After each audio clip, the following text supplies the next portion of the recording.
तर हा महत्त्वाचा मुद्दा आहे, पण त्याचबरोबर आज आम्ही भ्रष्टाचार आणि त्याचबरोबर अधिकाऱ्यांवरती होणारी कारवाई याच्याशी संदर्भातला प्रश्न विचारलेला होता.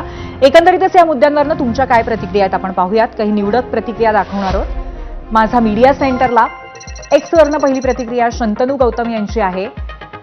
अजिबात नाही, अटक करून कारवाईचं केवळ नाटक रचलं जातं. पुन्हा या मंडळींना सरकारी सेवेमध्ये सामावून घेतलं जातं. अर्थातच हा मुद्दा आहे तो भ्रष्टाचारी अधिकाऱ्यांवरती कारवाई करण्याचा. राज्यामध्ये भ्रष्टाचारावरती कारवाई होते, पण ती केवळ कागदोपत्री नको.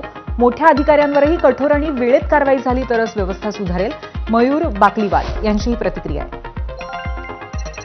युट्यूबवरनं सोपान सपकाळ म्हणतात, भाजप आणि मित्रपक्षांचं सरकार आल्यापासून चौकशीचा नुसता दिखावा करण्यात येतोय, मग तो अधिकारी असो किंवा राजकीय पुढारी.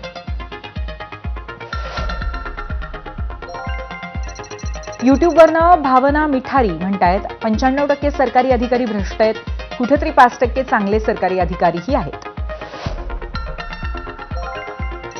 फेसबुकवरनं अनंत बोरसे म्हणतायत, चौकशांचा फार्स म्हणजे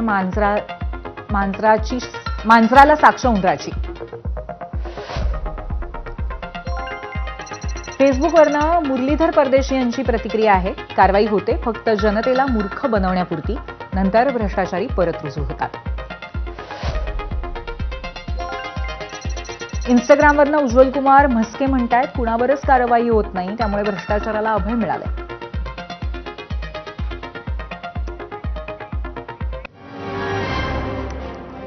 त्यामुळे एकंदरीतच जो प्रतिक्रियांचा